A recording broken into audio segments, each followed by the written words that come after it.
अस्सलाम वालेकुम नाज़रीन सामीन, उम्मीद करते हैं कि आप सभी खैर आफियत से होंगे, बिल्कुल ठीक ठाक होंगे। तो आज की इस वीडियो में आपको अपडेट करेंगे फ़्लाइट्स की अहम खबर के बारे में। डेली बेस पे फ़्लाइट्स के मतलब और वीज़ा प्रेस जानने के लिए चैनल को सब्सक्राइब करें और साथ में लगी बेल आइकन लाजमी प्रेस कर लें ताकि आप बर वक्त फ़्लाइट्स के मतलब अहम खबर के बारे में आगाह हो सकें। तो ठीक है, तो चलें स्टार्ट करते हैं और आपको अपडेट करते हैं ईद पर ख़ासूसी परवाज़ों के हवाले से।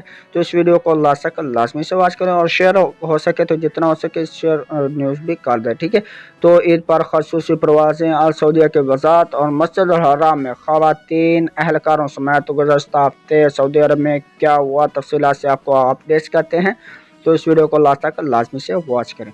सऊदी अरब की जानब से 17 मई से सफ़री पाबंदियों के ख़ात्मे से मुतल्लिक़ अल सऊदिया की ट्वीट।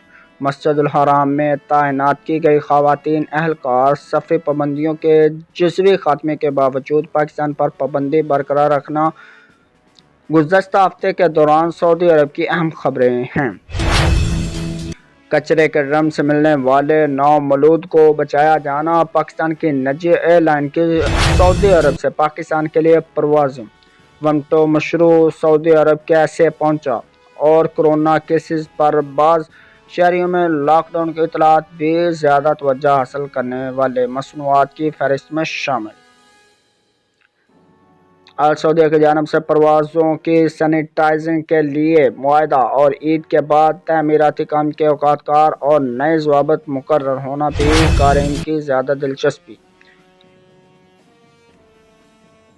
इंडिया से अमारात आने वाली परवाज़ों पर पाबंदी आयद कर दी गई। सऊदी अरब पाबंदियों वाला मुल्क नहीं, सोच बदलनी होगी।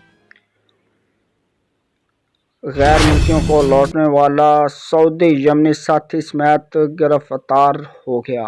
ये थी आज की तफसीलात। मुझे तफसीलात से बाखबर रहना के चैनल को सब्सक्राइब करें। मिलते हैं नेक्स्ट वीडियो में नई अपडेट के साथ, तब तक के लिए दीजिए इजाज़त। नेक दुआ में रखिएगा याद एंड थैंक्स फॉर वॉचिंग।